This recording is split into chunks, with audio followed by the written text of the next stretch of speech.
तो जय हिंद, नमस्कार साथियों। आप सब कैसे हैं? आशा नहीं पूर्ण उम्मीद है कि आप सभी लोग बहुत ही ज़्यादा स्वस्थ होंगे, मस्त होंगे। और कहीं ना कहीं जो हमारे युवा साथी हैं जो फाइनल मेरिट से बाहर हुए हैं और उनके मन में एक निरंतर डाउट चल रहा है, और बहुत सारे हमारे जो साथी हैं उन्होंने एक डाउट बना भी रखा है वेटिंग लिस्ट का। तो आप सभी लोगों को एक वेटिंग लिस्ट की सटीक जानकारी इस वीडियो के माध्यम से मिलने वाली है। तो अगर आप हमारे चैनल पर नए हैं तो प्लीज चैनल को सब्सक्राइब करिए, और अगर आपका कोई भी व्यक्तिगत क्वेश्चन है तो आप कमेंट बॉक्स में कर सकते हैं। ठीक है, अब मैं आपको बताऊंगा कि सबसे पहला जो एक डाउट है कि सर वेटिंग लिस्ट किस प्रकार बनती है, क्योंकि जो इंडियन आर्मी का फाइनल रिजल्ट आ गया है उसमें सभी हमारे जितने भी छात्र थे, जितने भी हमारे दोस्त थे, वो उनका फाइनल सिलेक्शन हो चुका है, और जिनका नहीं हुआ है वो वेटिंग लिस्ट के इंतजार में है। लेकिन आप सभी को वेटिंग लिस्ट की जानकारी होनी चाहिए कि आपकी जो वेटिंग लिस्ट है वो किस प्रकार बनती है, क्योंकि अगर हम किसी भी चीज का इंतजार करते हैं तो कोई भी हो उसकी पूरी डिटेल्स हमको पता होनी चाहिए। सबसे पहला एक क्वेश्चन था कि वेटिंग लिस्ट किस प्रकार बनती है। दूसरा, वेटिंग लिस्ट जब आएगी तो उसकी जानकारी आप तक किस प्रकार पहुंचेगी।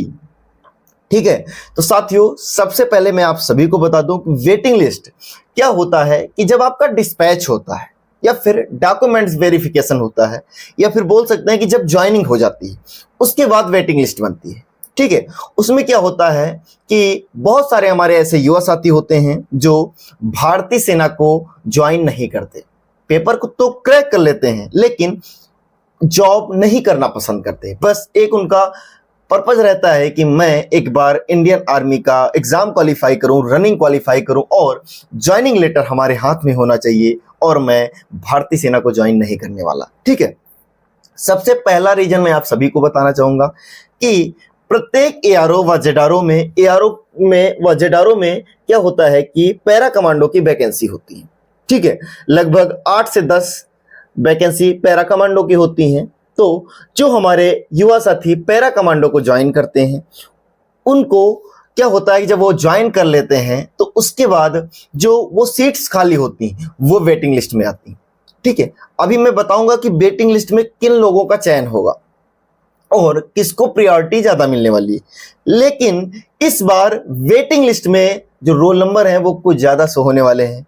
इसका सिर्फ और सिर्फ एक ही रीजन है कि इधर उत्तर प्रदेश पुलिस की वैकेंसी आई है। जैसा कि आज भी हमारे पास कॉल आया था, मैं आप सभी को मैं बताना चाहूंगा कि जो कि एक मेरा कानपुर का स्टूडेंट था, अगर वो देख रहा होगा तो कमेंट जरूर करेगा। कानपुर का स्टूडेंट था, उसने कहा था कि सर नेवी, एसएसआर और इंडियन आर्मी टेक्निकल और उत्तर प्रदेश पुलिस, इन 3 में हमारा चयन हो चुका है। सर मैं कौन सी जॉब को करूं?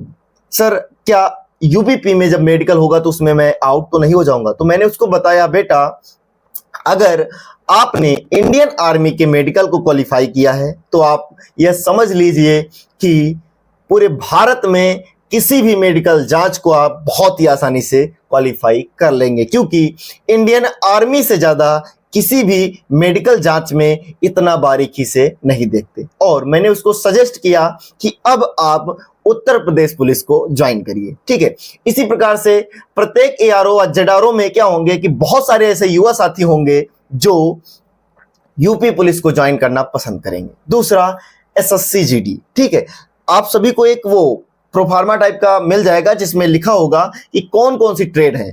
एक तो पैरा कमांडो, ठीक है, दूसरा एसएससी जीडी और उत्तर प्रदेश पुलिस, और तीसरा जो सबसे बड़ा रीजन है वो है डॉक्यूमेंट्स। क्या होता है जब डिस्पैच होता है, जब डॉक्यूमेंट्स वेरिफिकेशन होता है, उसमें बहुत सारे बच्चे होते हैं जो पकड़े जाते हैं, जो सेकंड मार्कशीट वाले होते हैं। कहीं ना कहीं कोई ना कोई दस्तावेज में कमी होती है, या फिर कोई ना कोई सर्टिफिकेट उनका जो है डुप्लीकेट होता है। ठीक है, क्योंकि फाइनल मेरिट जो है वो आपके सर्टिफिकेट के आधार पे बनी है, तो डिस्पैच के समय वो बाहर किए जाते हैं। तो कुछ इस प्रकार से आपकी जो वेटिंग लिस्ट की है ये प्रोसेस होती है।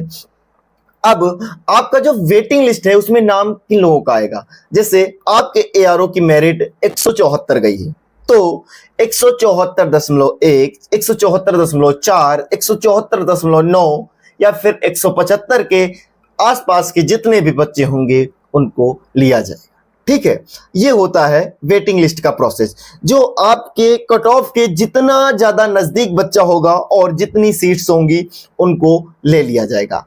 अब आपको क्या होता है कि आपको इसकी जानकारी कैसे मिलेगी? जैसा कि एक हमारा स्टूडेंट था, उसको क्या हुआ कि जो उसने इंडियन आर्मी में फॉर्म भरते समय मोबाइल नंबर लगाया था, वो मोबाइल नंबर में इनकमिंग नहीं थी और उसका वेटिंग लिस्ट में नाम आया और डेट निकल गई, उसको पता तक नहीं चला, बहुत बाद में पता चला।